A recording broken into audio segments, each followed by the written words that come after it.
The lobby of Sterling Heights Tower, Victoria Island, Lagos was so quiet you could hear shoes tapping like tiny drums. Everyone was lined up like a parade, men in fitted suits, women in sharp blazers, security guards with straight backs. Even the front desk staff looked like they were holding their breath.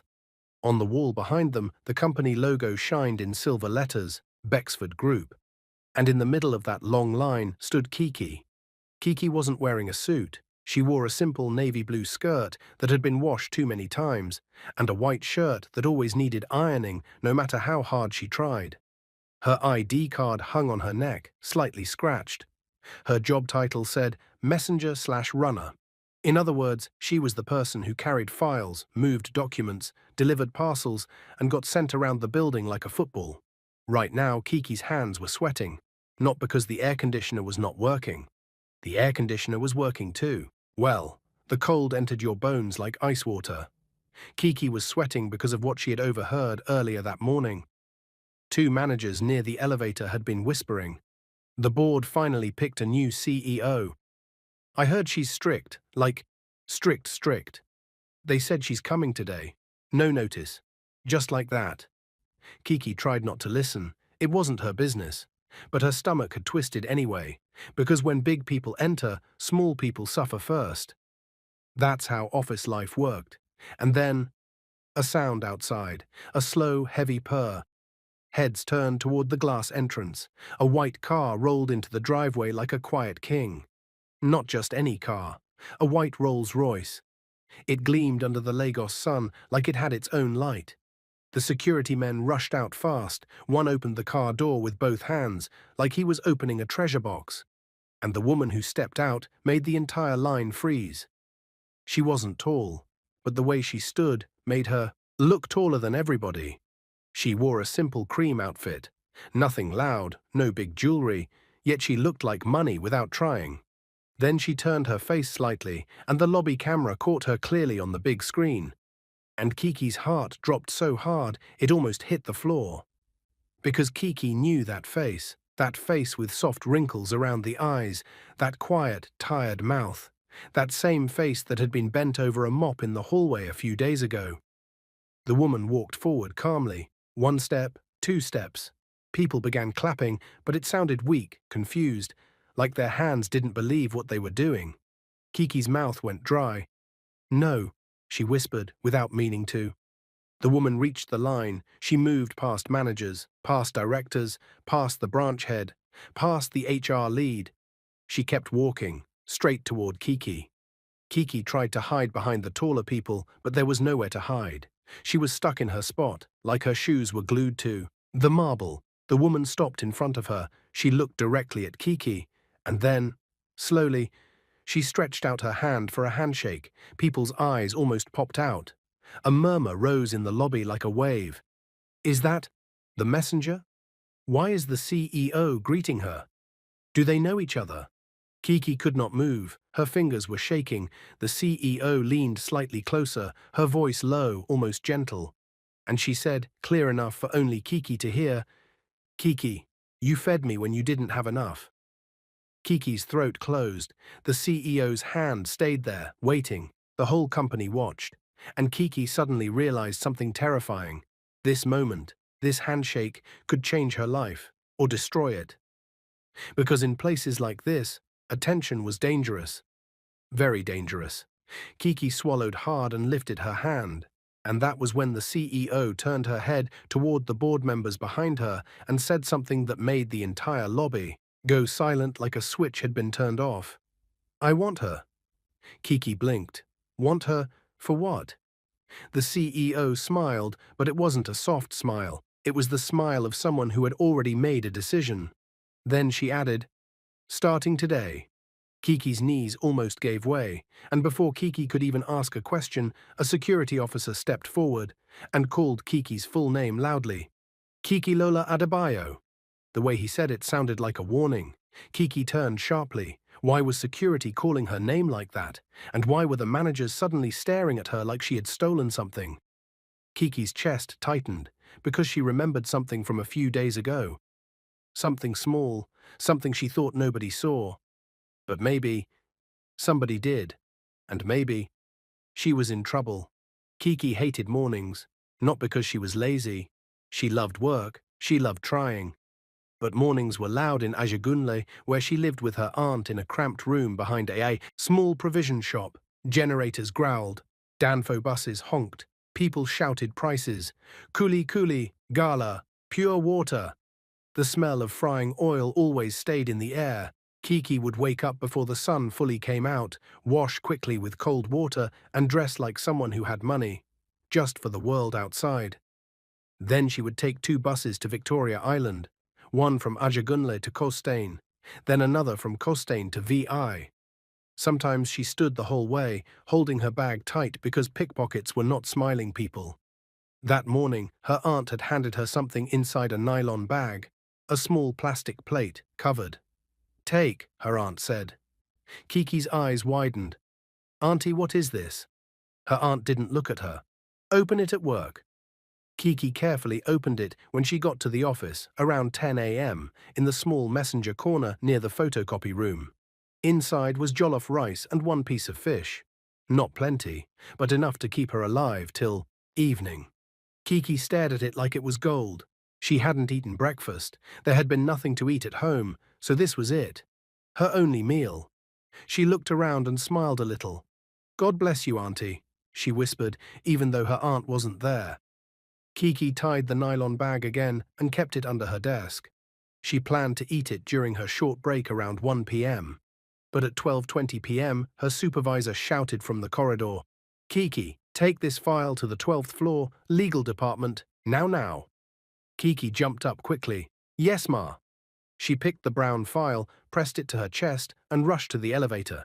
In Bexford Group, you didn't keep important people waiting. You didn't even breathe too loudly around them.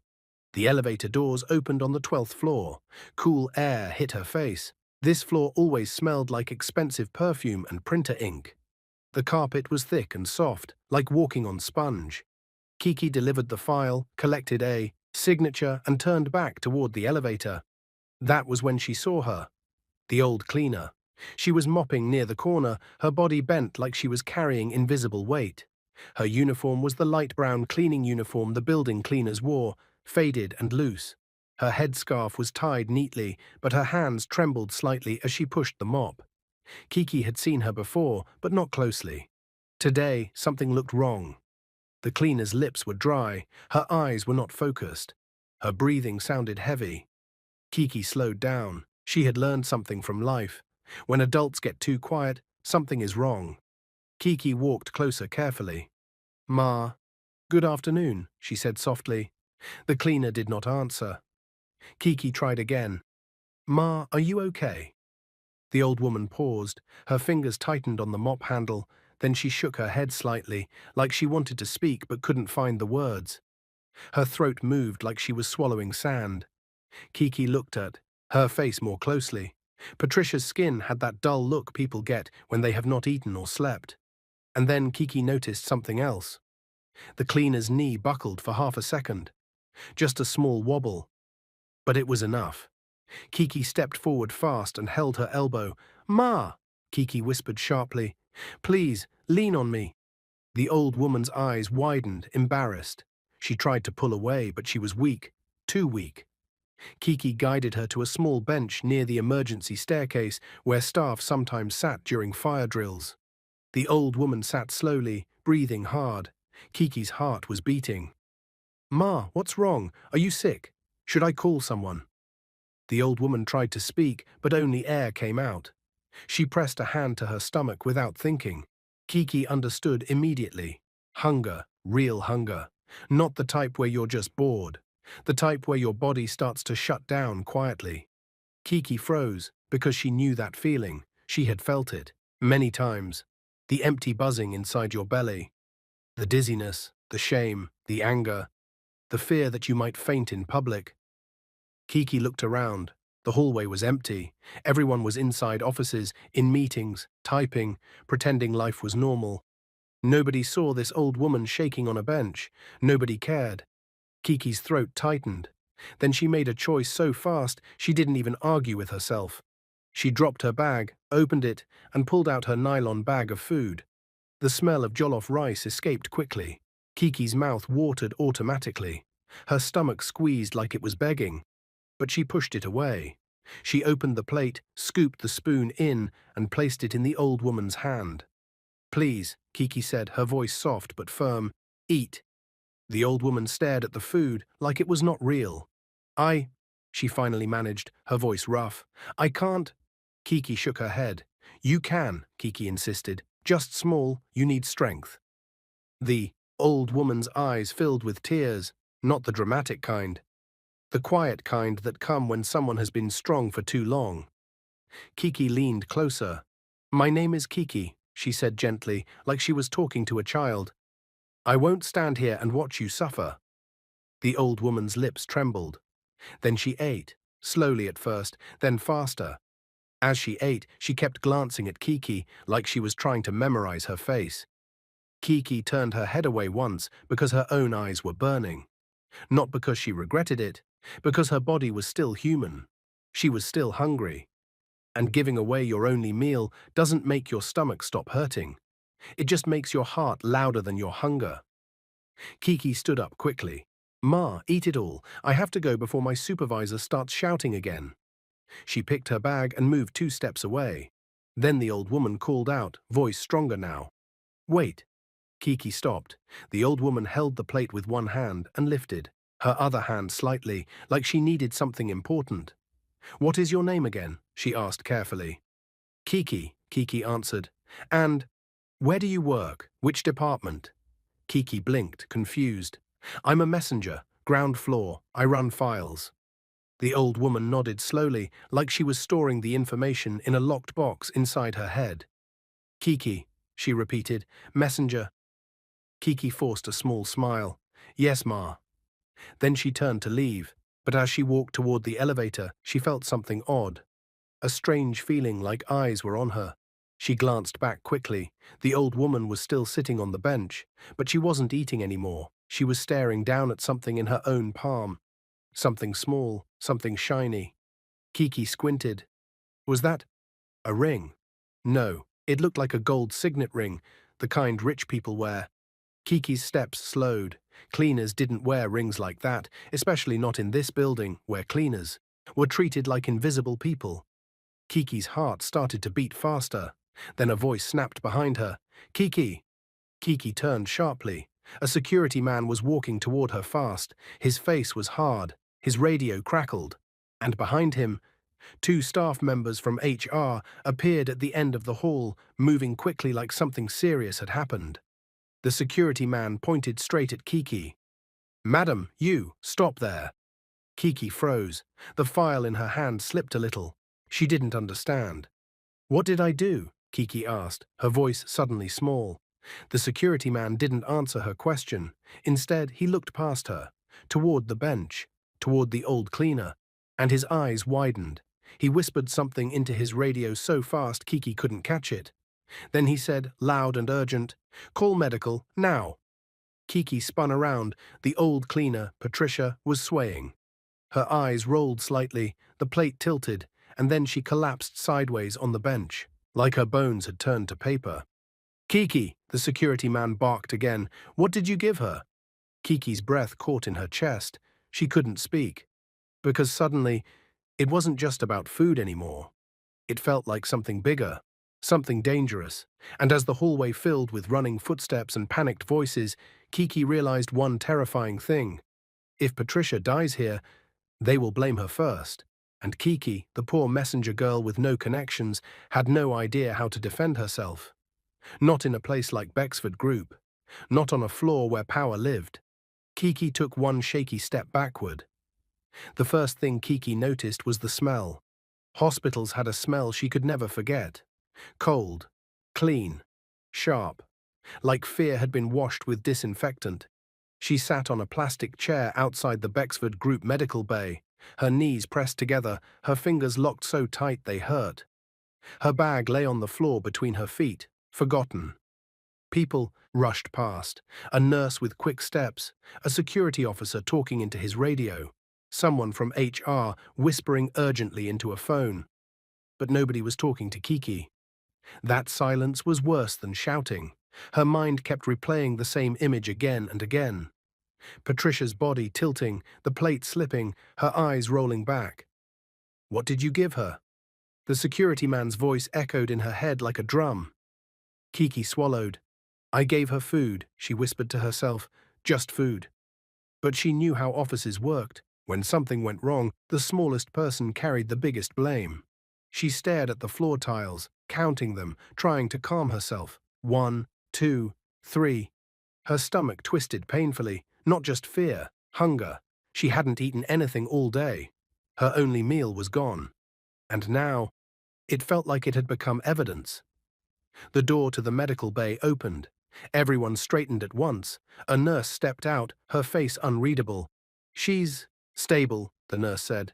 But she was severely weak, low blood sugar, dehydrated. Kiki's chest loosened just a little. She didn't faint completely. Thank God. The nurse looked around, her eyes landing on Kiki. "Who gave her food?" Every head turned. Kiki's heart slammed. Slowly, she raised her hand. "I did." The nurse nodded. "You did the right thing," she said calmly. If she hadn't eaten, she could have collapsed completely. Kiki almost cried from relief, but relief never lasted long in places like this, because the next voice that spoke was not kind. "Why were you interacting with staff outside your department?" The voice was sharp, corporate sharp. Kiki looked up. A woman in a grey suit stood there, her hair pulled back tightly. Her ID card read, Mrs. Funke Oladipo. Human Resources. Beside her stood the same security man who had shouted earlier. Kiki stood up quickly. I just saw that she was weak," Kiki said. "I didn't want her to faint." Mrs. Oladipo crossed her arms. "You are a messenger. Your duty is to deliver files, not interfere with cleaners." Kiki opened her mouth, then closed it again. She felt small, very small. "I'm sorry, Ma," she said softly. Mrs. Oladipo studied her like she was reading a report. "What exactly did you give her?" "My lunch," Kiki replied, "jollof rice and fish." There was a pause. Mrs. Oladipo's eyebrow lifted slightly. "That was all you had?" Kiki nodded. "Yes, Ma." For a second, something flickered across the HR manager's face. Not pity, not anger, something unreadable. Then she turned sharply to the nurse. "How long before she can work again?" The nurse hesitated. "She shouldn't return to cleaning today. She needs rest." Mrs. Oladipo nodded. "Fine, make sure she's taken home safely." Then she turned back to Kiki. "You," she said, pointing, "come with me." Kiki's stomach dropped. People around them started whispering. Is she in trouble? Why HR? Did she poison the cleaner? Kiki's ears burned. She followed Mrs. Oladipo down a quiet hallway, past offices with glass walls and serious faces inside. They stopped in front of a door. No name, no glass, just a brown door. Mrs. Oladipo opened it. "Sit." Kiki obeyed. The room was small, a desk, 2 chairs, no windows, the kind of room where people cried. Mrs. Oladipo sat opposite her and folded her hands. "Kiki Adebayo," she said, reading from a tablet. "You joined Bexford Group 8 months ago." "Yes, Ma." "You have no previous disciplinary record." "Yes, Ma." "You live in Ajagunle." Kiki blinked. "Yes, Ma." "You earn the minimum salary for your role." Kiki nodded slowly. Mrs. Oladipo leaned forward. "Why did you give your only food to the cleaner?" The question landed hard. Kiki wasn't prepared for it. She thought they would ask about policy, or rules, or permission. Not this. Kiki stared at her hands. They were shaking slightly. "Because," she began, then stopped. Her throat tightened. She took a breath. "Because I know that feeling," Kiki said quietly, "when your body is weak but you still have to work. When nobody notices you. When you're hungry but you're ashamed to ask." Mrs. Oladipo watched her closely. Kiki continued, her voice trembling now. "My parents died when I was younger. I live with my aunt. Some days, food is not guaranteed, so when I saw her like that, I didn't think. I just acted." Silence filled the room. Heavy silence. Then Mrs. Oladipo leaned back. "You understand," she said slowly. That in corporate spaces intentions do not always matter, only outcomes. Kiki nodded. Yes, Ma. If something had gone wrong, Mrs. Oladipo continued, you would have been blamed. Yes, Ma. And yet, Mrs. Oladipo said, tapping her fingers lightly on the desk, you still did it. Kiki looked up. Yes, Ma. Mrs. Oladipo studied her for a long moment. Then she stood. You may go. Kiki blinked. That's all? For now. Kiki stood slowly, unsure. As she reached the door, Mrs. Oladipo spoke again. Kiki, yes, Ma? Next time, be careful. Kiki nodded and left. Her legs felt weak as she walked back to the ground floor. Nothing bad happened. No warning letter. No suspension. But something about the day felt unfinished. Like a page had been turned, but not read. That evening, Kiki returned home tired and hungry. Her aunt noticed immediately. You didn't eat at work? Her aunt asked. Kiki shook her head. No. Her aunt sighed and served her Gary and groundnut. As Kiki ate, she thought about Patricia. Was she okay? Would she come back to work? Would she even remember Kiki? The thought felt silly. Why would an old cleaner remember a messenger girl? Life didn't work that way. The next day, Patricia did not come to work, neither the next, nor the next. People forgot quickly. Another cleaner took her place. The bench on the 12th floor was empty again. Weeks passed, work returned to normal, but rumors began to move through the building like smoke. The CEO resigned suddenly. The board has been quiet. They said a new CEO is coming from abroad. Kiki listened but stayed in her lane. She ran files, she delivered parcels, she kept her head down, until one Monday morning when an email dropped into every staff inbox. Subject: official introduction of new group CEO. There was tension in the air that day. Security was doubled. The lobby was cleaned until it shone. Managers practiced smiles, and Kiki was told to stand in line with everyone else. That was how she ended up there, in the lobby, facing a white Rolls-Royce. Facing Patricia and hearing her name spoken in a voice that carried power now. Kiki, you fed me when you didn't have enough. The memory crashed into her like a wave, the bench, the food, the ring. And suddenly, it all made sense.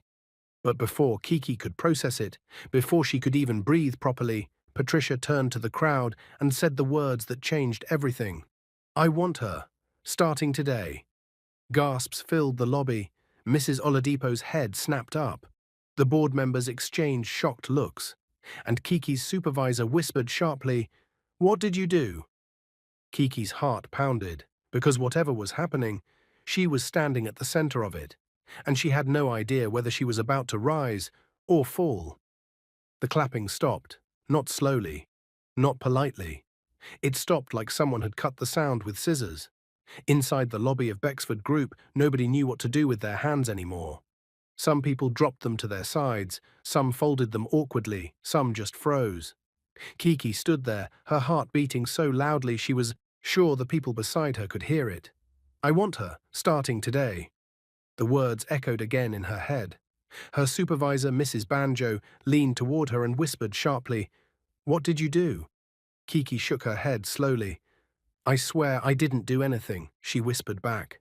But even as she said it, she knew the truth was more complicated. She had done something. She had given away food she needed. She had noticed someone everyone else ignored.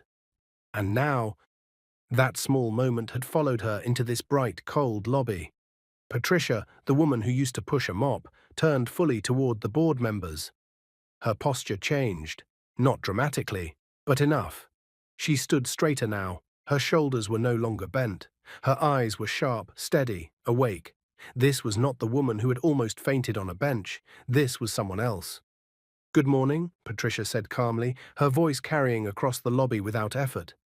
My name is Patricia Adeyemi. Some people nodded politely. Others frowned. She paused, then added, For the past 6 months, many of you have known me only as a cleaner in this building. A ripple of discomfort passed through the crowd. Kiki felt it like cold wind. Patricia continued, But that is not who I am. A board member cleared his throat. Another shifted his weight. Mrs. Oladipo from HR looked like she had just realized she was missing a crucial file. Patricia turned slightly and gestured toward the car behind her. "The board invited me back to Nigeria 2 weeks ago," she said, after a long absence. Silence. "I am the majority shareholder of Bexford Group," Patricia said, "and as of today, your new group CEO." The words landed heavy. Someone gasped loudly. A woman near the back whispered, "Jesus." Kiki's knees went weak. Majority shareholder, CEO, the old cleaner, the same woman who had sat on a bench, shaking. Patricia looked around, letting the shock settle. "Before I officially stepped into this role," she said, "I chose to observe this company quietly." A murmur rose. "To see how people are treated when no one thinks it matters," Patricia continued. "To see who notices those with no titles." Her eyes moved, slowly, deliberately, until they rested on Kiki again. Kiki's chest tightened. "When I was weak," Patricia said, "no manager stopped, no director asked questions, no executive noticed." The room felt smaller, but one person did. Kiki swallowed. Patricia took a step closer to her. "That young woman," she said, pointing gently, "gave me her only meal. Not because she was told to, not because she wanted recognition, but because she saw a human being. You could hear breathing, nothing else. That," Patricia said, "is the kind of person I want beside me." She turned back to the board. "Kiki Adebayo will be my personal assistant." The word assistant echoed like thunder. Someone laughed nervously, thinking it was a joke. It wasn't. Mrs. Banjo's face drained of color. Mrs. Oladipo looked stunned. And Kiki couldn't breathe. "I'm sorry," Kiki said without thinking, her voice cracking slightly. "Ma, I think there's a mistake." Patricia smiled, not the polite smile of a CEO, the warm smile of the woman who had once eaten jollof rice on a bench. "There is no mistake," Patricia said gently. "You already passed the test." The lobby exploded into whispers. "This is not fair. How can a messenger—" "She has no experience." Patricia raised one hand. The noise died instantly. "Experience can be taught," she said calmly. "Character cannot." She turned to Kiki again. "Can you come with me?" Kiki hesitated. Every instinct screamed danger. This kind of sudden rise did not come without enemies, but she nodded. "Yes, Ma." As Kiki stepped out of line, she felt hundreds of eyes on her, some curious, some angry, some jealous, some confused, and a few hateful.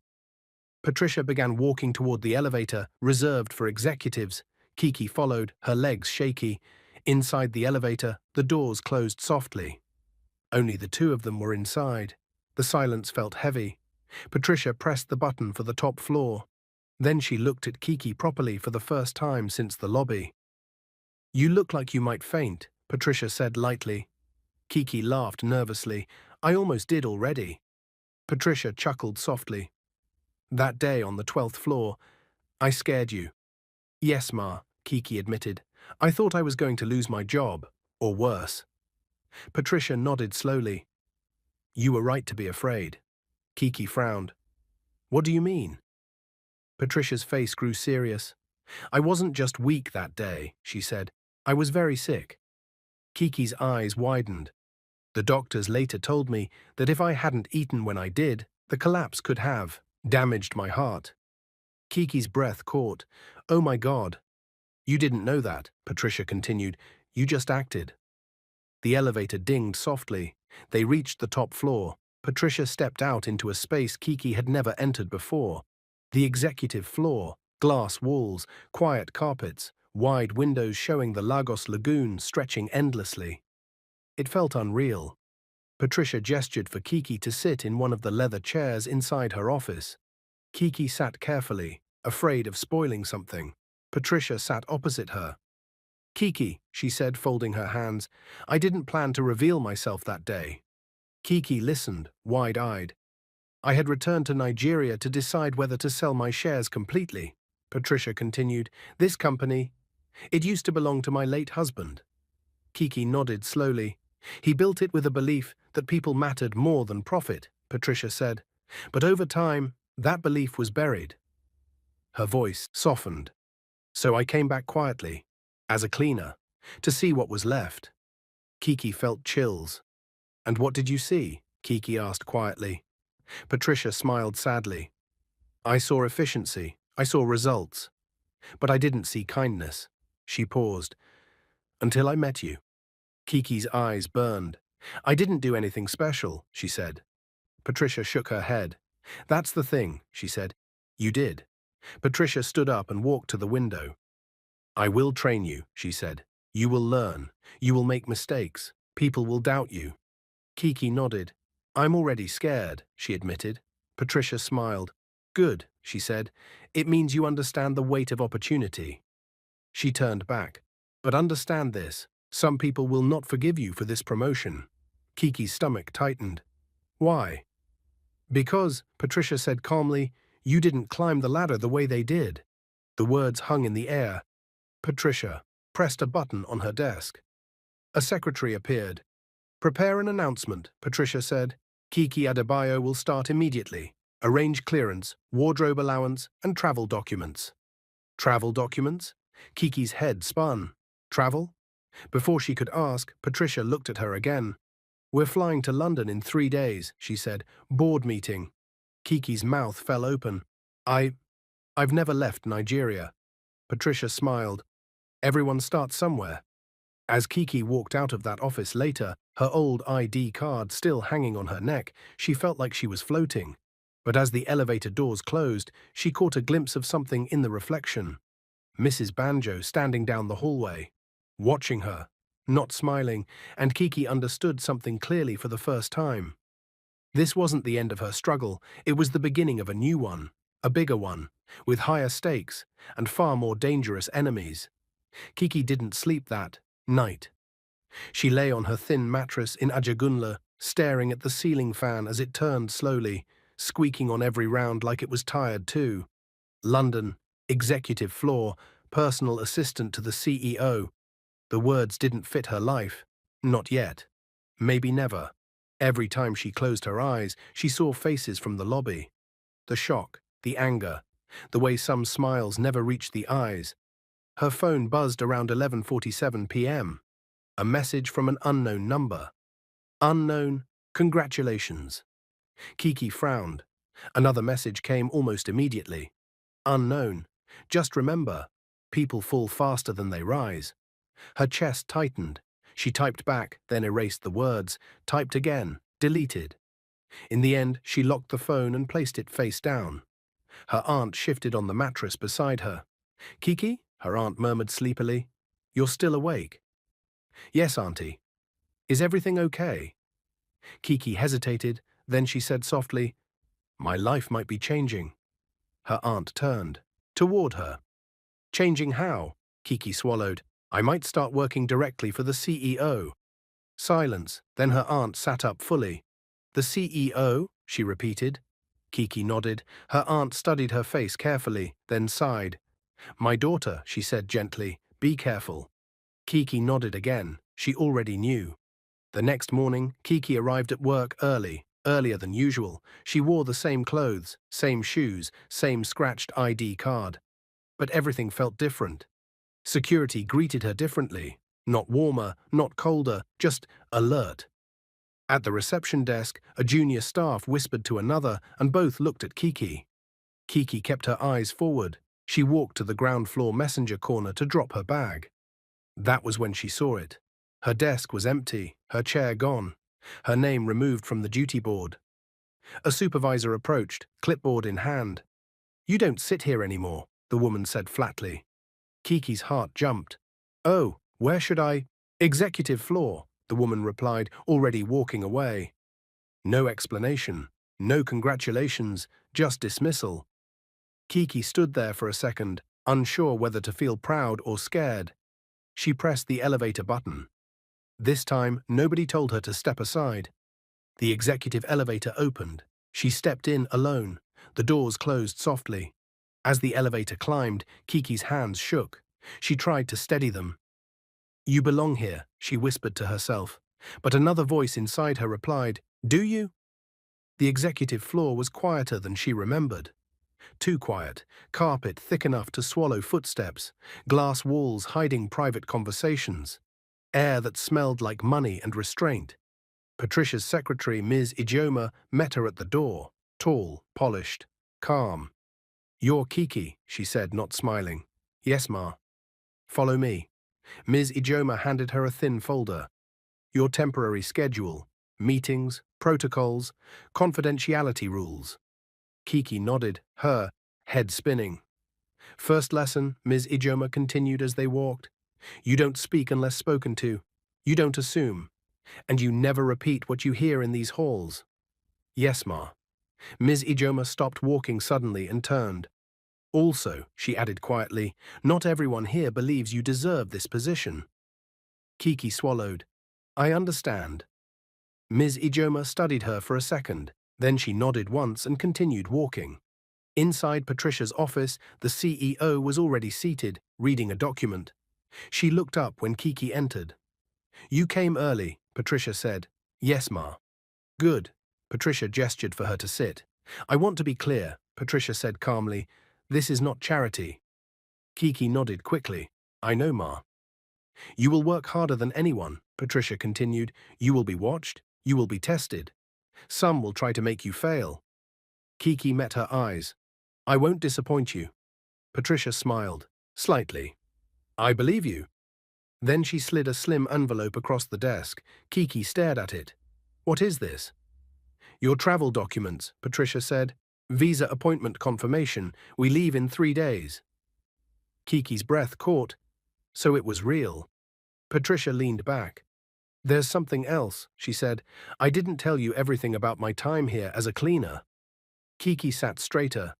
"I wasn't only watching kindness," Patricia continued. "I was documenting cruelty." Kiki's stomach tightened. What kind of cruelty? Patricia's eyes hardened. Verbal abuse, wage manipulation, threats. Kiki's mind raced. She thought of raised voices in hallways, cleaners being ignored, messengers shouted at. "Some people," Patricia said, "will lose their jobs." Kiki felt cold. "And some," Patricia added quietly, "already suspect that you are the reason." Kiki's chest tightened. "That's not true." "I know," Patricia said, "but truth rarely protects the innocent." There was a knock on the door. Ms. Ijeoma entered. "Ma, the branch heads are requesting an urgent meeting." Patricia nodded. "Kiki, come with me." Kiki stood quickly. As they walked toward the boardroom, voices leaked through the glass walls, angry voices, frustrated voices. "Unacceptable, no process. She's inexperienced." Patricia pushed the door open. The room went quiet instantly. Every head turned toward Kiki. She felt the weight of their stares press against her skin. Patricia took her seat at the head of the table. "Kiki will be taking notes," she said calmly. A man laughed under his breath. Another woman rolled her eyes openly. Patricia's gaze snapped to them. "If you have a problem," Patricia said evenly, "say it now." Silence. Thick, heavy, dangerous. The meeting began. Words flew across the table. Profit margins, audits, restructuring. Kiki wrote as fast as she could, her pen struggling to keep up. Halfway through the meeting, a man across the table leaned toward her. "Careful," he whispered, his tone smooth. "You're sitting on a seat people kill for." Kiki froze for half a second. Then she kept writing. After the meeting, as the executives filed out, one woman brushed past Kiki and murmured, "Enjoy it while it lasts." Kiki's hands trembled again. She walked back to Patricia's office, trying to breathe normally. Patricia noticed immediately. "You're shaking." "I'm fine," Kiki lied. Patricia studied her. "This is the price," she said quietly. "Power exposes everything." Kiki nodded. Later that afternoon, Kiki returned briefly to the ground floor to collect her old bag. As she bent to pick it up, a cleaner approached her. It was a woman she recognized. "Thank you," the cleaner whispered quickly. "For what?" "For seeing us," the woman said, "even when you didn't have to." Kiki's throat tightened. Before she could reply, the cleaner walked away quickly. Kiki straightened, and that's when she felt it. The sense of being watched. She turned slowly. Across the lobby, near the glass doors, Mrs. Banjo stood with two men Kiki didn't recognize. They weren't smiling. One of them glanced at Kiki, then leaned close to Mrs. Banjo's ear. Mrs. Banjo nodded once, slowly, deliberately. Kiki's phone buzzed in her hand. Another message from an unknown number. Unknown. London won't save you. Her breath caught. She looked up again. Mrs. Banjo was still watching. And this time, she smiled. Not a happy smile. A patient one. Kiki realized something then, deep in her chest. Her kindness had opened a door. But behind that door was a fight she never asked for, and as she walked back toward the executive elevator, her phone buzzed again. One last message. Unknown.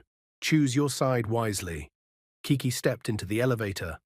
The doors closed, and for the first time since Patricia stretched out her hand in the lobby, Kiki felt truly afraid. The flight to London felt unreal to Kiki, not because of the plane, not because of the hotel, but because of where she had come from.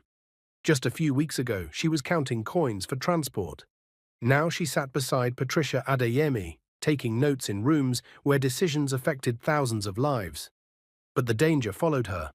On the second day of meetings, Patricia collapsed during a private session. Not dramatic, just sudden.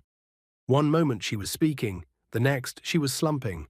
Kiki, Patricia whispered weakly, the folder. Red one? Kiki grabbed it fast and called for help. At the hospital, doctors confirmed something disturbing. Patricia had been slowly poisoned during her time as a cleaner. Small doses. Meant to weaken her. Meant to push her out quietly.